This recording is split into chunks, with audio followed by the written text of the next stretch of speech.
Olá, grupo mais lindo do Brasil, que é o nosso grupo de anatomia. Tudo bem com vocês? Gente, eu tô só. Eita! Eu tô gravando esse vídeo como uma forma de compartilhar aquilo que eu já coloquei até aqui.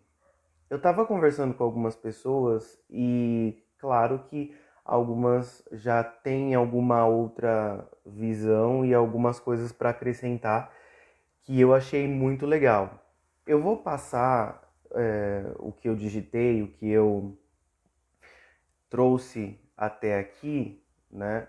Principalmente, ou melhor, eu até o momento redigi a respeito do conceito de reprodução e a reprodução referente à estrutura do corpo masculino. E aí, qual que é o intuito, né? De a gente já ir colocando aquilo que a gente já tem de conhecimento, agregando, trazendo, para que a gente já consiga fazer algumas divisões e, consequentemente, já meio que definir uma ordem de apresentação para que a gente consiga já dividir melhor os espaços de fala de cada um. Bom, eu vou ler uma parte aqui, uma outra parte eu vou mostrar. Na verdade, eu não tenho os slides prontos ainda. Na verdade, eu vou mostrar aqui no livro, tá bom? Então, não é uma coisa que é absoluta e que vai permanecer assim. Na verdade, é mais para que a gente consiga já ir colocando mais coisas aqui, né? E chegarmos com o maior número de informações possíveis. Como eu falei, eu vou ler uma parte, outra parte eu vou mostrando na figura. Belezinha? Então vou começar aqui a apresentar. Bom, gente, a primeira coisa que a gente precisa entender é o conceito de reprodução, né? Segundo a Wikipédia, o conceito de reprodução, ou o significado de reprodução em biologia, ele refere-se à função através do qual os organismos, né, os seres vivos, eles produzem descendentes, tá? E dá continuidade aí à sua espécie. Reprodução, reproduzir, fazer outro semelhante. Nessa questão, né, das reproduções biológicas, nós temos dois métodos reconhecidos, né? Dois métodos da qual nós temos conhecimento, e eles dividem em dois grupos, tá? Um é reprodução assexuada e reprodução sexuada. Assexuada, logo, não tem o compartilhamento de material genético, e a sexuada precisa de compartilhamento de material genético, certo? Na reprodução assexuada, aquela que não tem troca de material genético, os indivíduos produzirão um novo ser idêntico ao genitor. Um exemplo seriam as plantas. As plantas, elas não precisam compartilhar material genético, porém, quando ela faz a divisão celular, né, ela dá origem a uma outra planta idêntica à planta original, certo? Com a mesma característica genética, com o mesmo código genético. Já na reprodução sexuada, que é o nosso foco aqui, que é o que a gente faz, a gente pode notar que na reprodução sexuada, ela necessita do compartilhamento de material genético, tá? No mínimo, duas pessoas, dois animais. A gente vai focar no animal ser humano. mas precisa de pelo menos 2 seres humanos para gerar um terceiro. Tem gente que tenta com mais, mas geralmente é um só que são só 2 pessoas necessárias, não precisaria de mais. Mas, quem quiser, né? Então, assim, nesse caso ele precisa compartilhar o material genético, ele precisa de um gameta, né? De um e de outro se juntarem para formar um terceiro. No caso do ser humano, um macho e uma fêmea. Esse tipo de reprodução, onde há compartilhamento de material genético de 2 indivíduos, dá a possibilidade de que o indivíduo gerado possua características únicas, facilitando assim o processo evolutivo da espécie. Por esse motivo, os seres com reprodução sexuada possuem maior facilidade de prevalecer,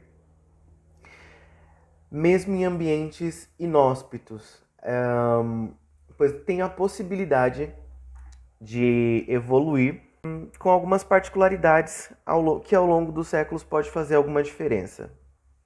O que é isso que eu quis dizer agora? Uma planta, ela precisa de determinadas condições climáticas para sobreviver. Cada planta, cada tipo de organismo que seja uma planta, ela precisa de uma condição específica. Não tem como eu trazer alguns tipos de plantas que são de países muito frios para o nosso clima aqui no Brasil. Por quê? Porque a planta ela precisa de um determinado tempo de sol, ela precisa de um determinado tipo de clima para sobreviver. Nós que somos seres humanos e temos a possibilidade de gerar descendentes com características únicas, a gente pode gerar um ser um pouquinho diferente da gente, que conforme for passando o tempo, vai ser uma diferença um pouco grande, um processo evolutivo. Isso possibilita que nós, enquanto seres humanos, como temos diferenças uns dos outros, por exemplo, algumas pessoas são mais claras, outras pessoas mais escuras. Teoricamente, as pessoas mais escuras, que têm mais melanina, possuem um pouco mais de defesa contra a radiação solar. Já as pessoas mais claras possuem uma pele um pouco mais sensível. É uma conta exata? Não, tem vários fatores envolvidos. Mas, em tese, é basicamente assim que funciona. E esse tipo de possibilidade de que a gente gere indivíduos que possam ter alguma diferença como as nossas, caso o ambiente em que esse indivíduo venha a habitar sofra algum tipo de alteração climática ou alguma outra situação, provavelmente ele consiga se adaptar. Afinal, é por isso que a gente está vivo até hoje. É por isso que existe a raça humana até hoje, né? Porque nós temos capacidade de nos adaptarmos a diferentes ambientes. Não necessariamente que nós iremos desenvolver ainda em vida alguma coisa, né? Porém, ao longo do tempo, por exemplo, como a professora já havia comentado a respeito do cóccix, nós perdemos essa cauda, né? Digamos assim. Então, uma coisa que hoje a gente não teria mais, teoricamente, seria dor no cóccix, porque basicamente a gente não tem mais. Logo, a gente sofre menos de dores na coluna, né? Até porque a gente não tem uma cauda para se equilibrar, a gente já consegue andar ereto, então a gente não tem mais necessidade de uma cauda. Vamos lá. Total possibilidade de... Enfim. Bom, essas células que a gente comentou até agora, que precisam ser juntadas no material genético, elas são chamadas de gameta. Tá? O gameta é que dá origem, né, esse material genético que carrega as nossas informações, eles são chamados de gametas. Tá? Então a gente, sempre que for falar desse DNA e dessa função, desse armazenamento, né, desse conglomerado de informações nossas que vão para o corpo, que se juntam, né? Saem do corpo masculino, vão para o corpo feminino, se juntam e formam uma outra pessoa, juntando esses dois DNAs. A gente vai chamar esse negócio, essa informação genética de gameta. Tá. Exemplo, já dei. Tá formado. Isso aqui também. Bom, agora que a gente já sabe, né, sobre o que é a reprodução humana, né? Que basicamente é unir esses dois gametas. A gente vai começar a falar então começar pelo gameta masculino, tá? De onde ele começa, ele é produzido até ele sair do corpo masculino. Bom, toda a estrutura masculina ela serve para produzir o líquido seminal, tá? Que contém os gametas e ejetá-lo para fora do corpo masculino para que ele vá para o corpo feminino e continue o processo lá, certo? Dá para perceber, né, que é meio que, sabe, uma tomadinha em que você liga o plug na tomada? Então, sai de um lugar, vai para o outro. Então, um precisa ser projetado para mandar e outro precisa ser projetado para receber, certo? Porque senão a coisa não encaixa, senão o processo não termina. Então, podemos dizer que a jornada, né, esse processo todo aí da espermatogênese, ele começa no escroto. O que é escroto, gente? É o saco, tá? Isso aqui, ó, essa parte aqui é o escroto. Bom, o escroto, ele é mais conhecido como saco, ele fica localizado abaixo do pênis e é projetado para fora do corpo masculino. Dá para ver aqui, ó, tem aqui a perna do rapaz e o saco, ele fica um pouco para fora do corpo masculino, tá? Daqui a pouco eu vou explicar o porquê. Bom, dentro do saco, nós temos o quê? O saco ele serve para abrigar os testículos, certo? E os testículos, eles são basicamente quem fabricam, ele fabrica os espermatozoides. Porém, os espermatozoides, enquanto eles estão lá sendo produzidos no testículo, ele ainda é muito sensível, ele é muito delicado. E ele morre muito fácil. Então ele precisa de uma temperatura específica para ele sobreviver, para ele passar dessa primeira fase de produção.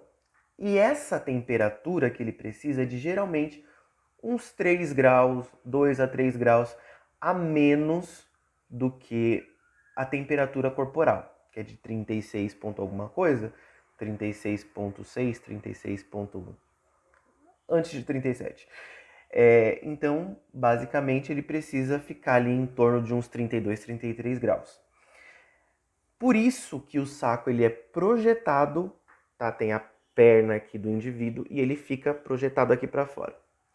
Os meninos já repararam que o saco ele tem uma característica de, no calor, geralmente ficar de ele expandir, ficar aquele sacão, né? E no frio ele enruga, ele fica menor. Isso tem uma função. Essa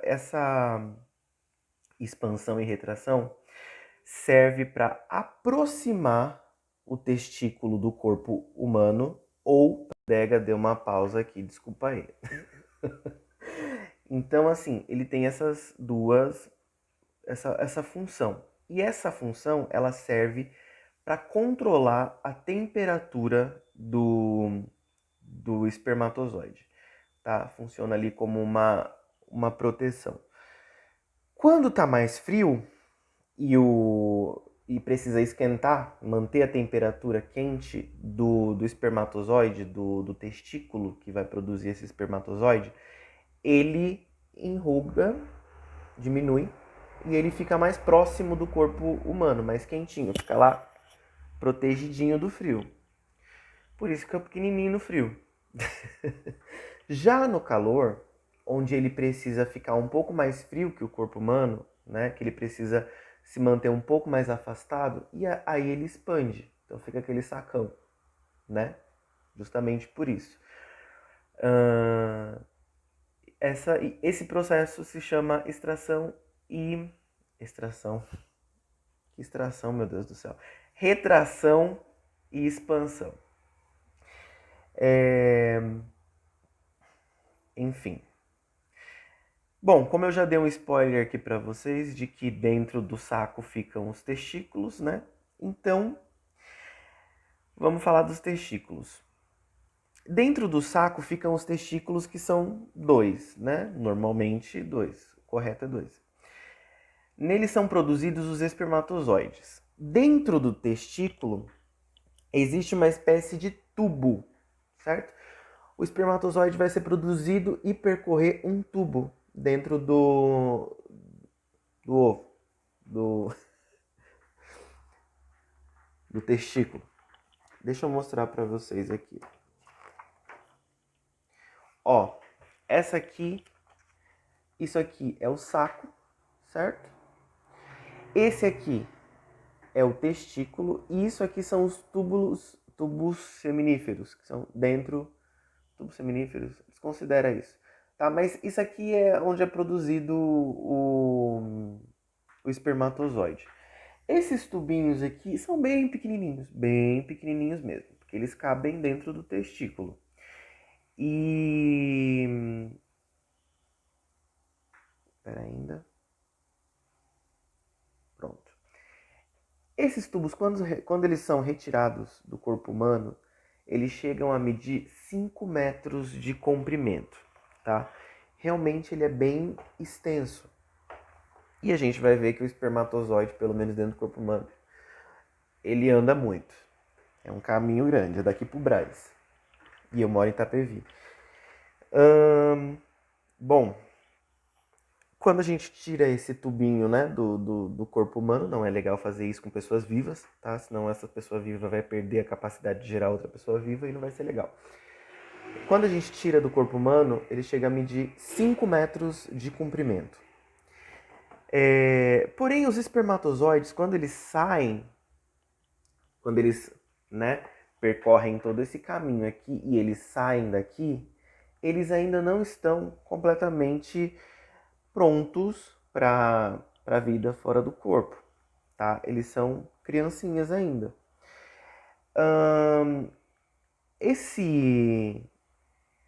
Essa fabriquinha aqui chamada testículo, que fabrica espermatozoide, quando ele está pronto assim, entre aspas, né? Mas quando ele já terminou o processo aqui dentro do testículo, ele vem para esse outro tubinho aqui, ó.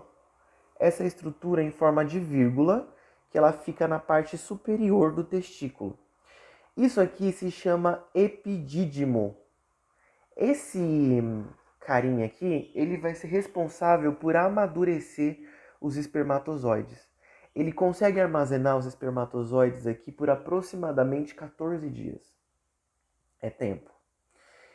Então aqui no epidídimo, o espermatozoide ele vai amadurecer até chegar ao ponto de poder sair daqui.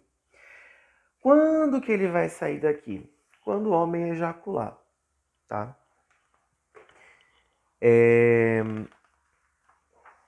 Deixa eu voltar um pouquinho mais aqui. Aqui.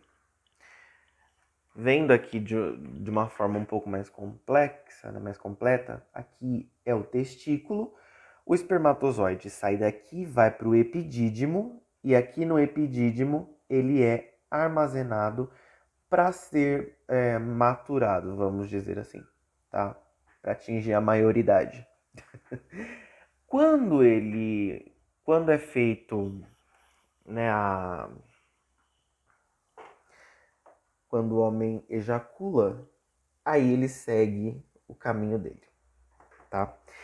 Bom, como eu falei, os espermatozoides eles não saem prontos do testículo. Eles ainda precisam ser maturados, então vamos pensar aqui que ele está saindo do testículo, criancinha, ele vai para o epidídimo para ficar adulto, tá? E aí, essa estruturazinha em forma de vírgula chamada epidídimo vai fazer todo o processo de amadurecer e ali vai ficar por até uns 14 dias, tá? Quando acontece a ejaculação, os espermatozoides eles vão do epidídimo para os dutos deferentes. Os dutos deferentes, assim como os testículos e o epidídimo, que tem um para cada testículo, também são dois ductos deferentes que vão caminhar, né, armazenar ali, e esses dutos vão levar esse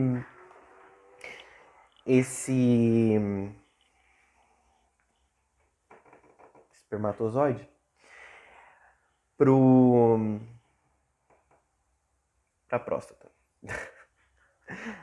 Tá. E essa aqui, ó, esse aqui vai ser o caminho. Ele vem aqui do testículo, vai para o epidídimo. Esses aqui são os ductos deferentes.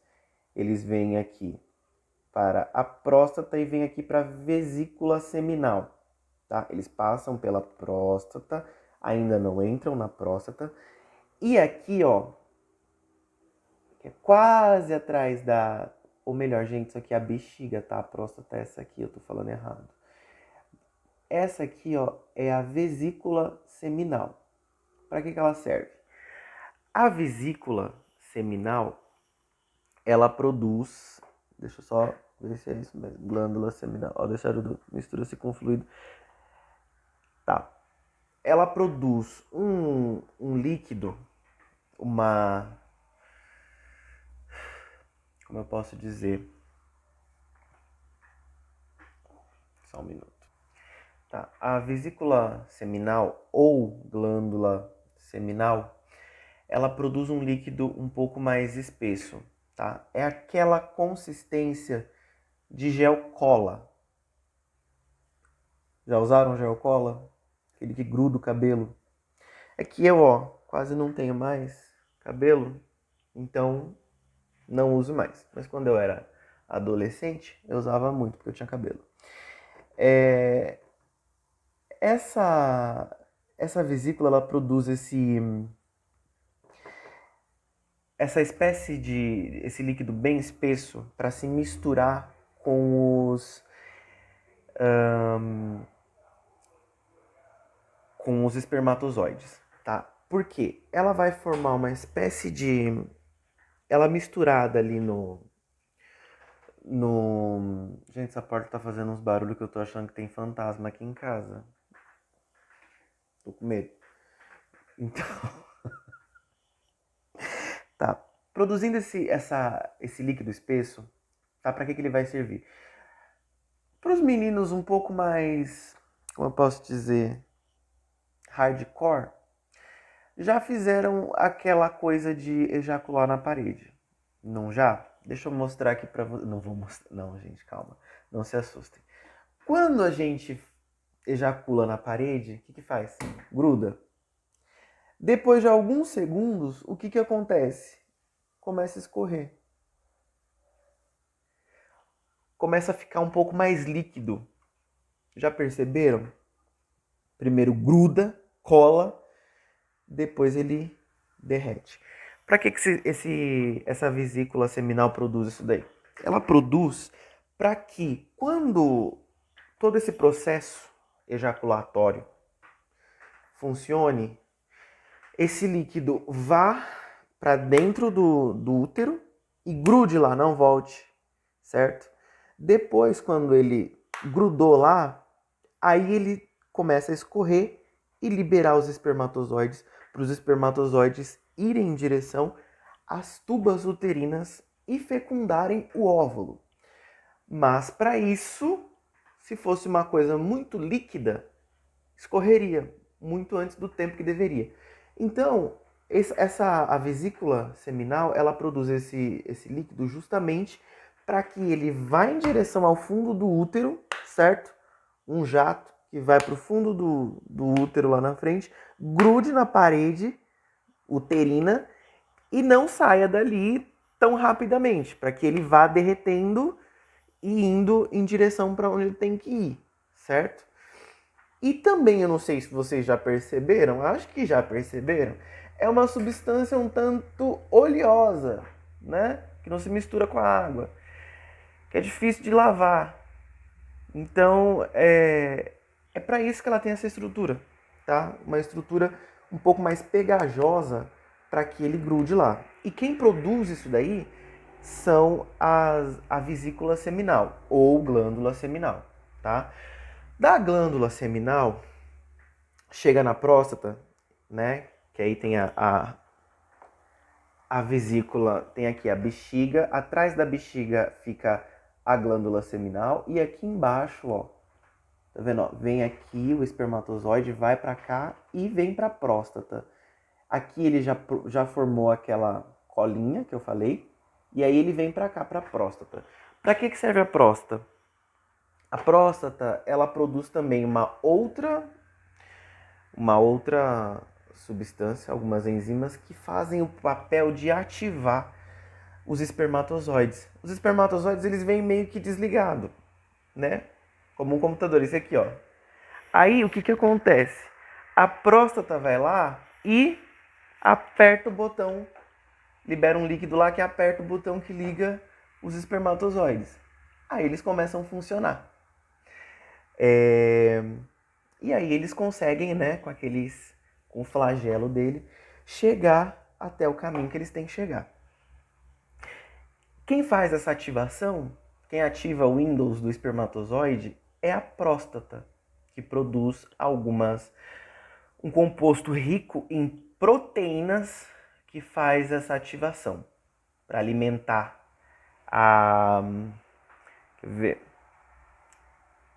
rico em enzimas, né, que vai fazer ali funcionar. É meio que o combustível do espermatozoide, porque ele precisa de energia para chegar onde ele tem que chegar. Se ele não tiver energia, ele não vai funcionar.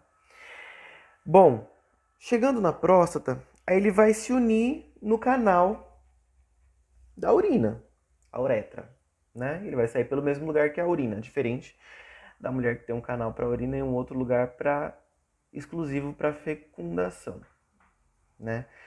No homem não, já vai ser o mesmo duto, na mesma uretra, né? E aí o que que acontece? Ele vai sair ali da próstata, né? Já misturado, já todo pronto, e vai passar pelo pênis até chegar dentro do útero. Aí a gente fala do que? Do pênis. Ele é um órgão erétil, né? Erétil, o que que é erétil? Fica reto, em pé, né? Faz isso aqui. Isso é erétil. Como que ele faz para se tornar erétil? Dentro do pênis, vamos lá mostrar o pênis. Não o meu, claro que não. Um desenho. Dentro do pênis, ele é assim, ó. Na parte de baixo passa a uretra, que é o caninho por onde vai ser transportado a urina e também o líquido seminal, que vai terminar na glande, que é uma estrutura que tem a função, basicamente, de ser introduzido, né, de facilitar a introdução. Essas duas coisinhas aqui, ele chama corpos cavernosos. Quando o pênis está flácido, elas estão vazias. Elas funcionam meio que como umas bombas de lastro de navios. Elas enchem e esvaziam de sangue. Quando elas são enchidas, o pênis fica ereto e então facilita a saída do líquido seminal.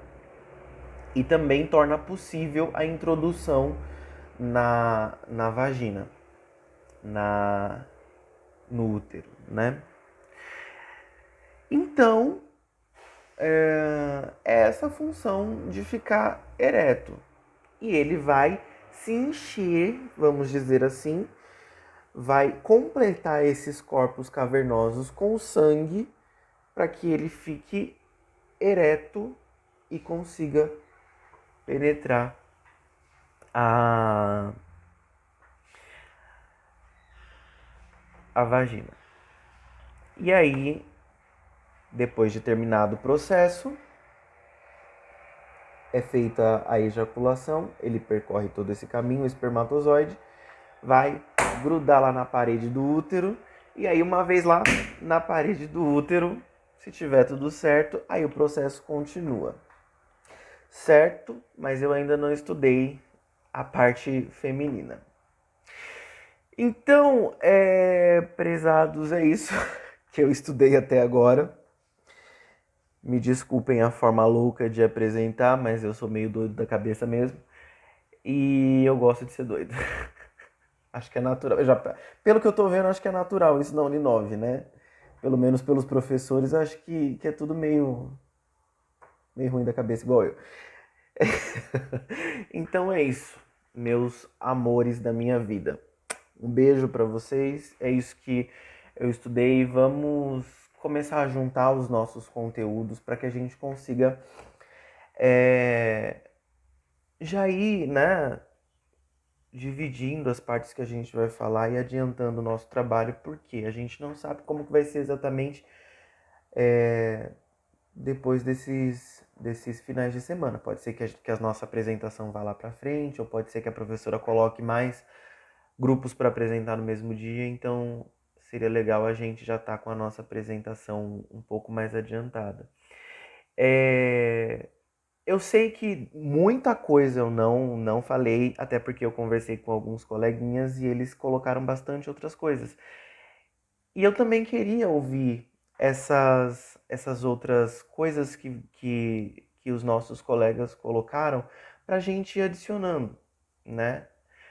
E para a gente poder fazer essa divisão e poder já ir focando em cada coisa que a gente precise falar. Claro que a gente precisa conhecer basicamente tudo, mas seria interessante que a gente já tivesse algum conhecimento sobre o todo, porque pelo que eu estou entendendo, a professora vai fazer perguntinhas bem elaboradas pra gente.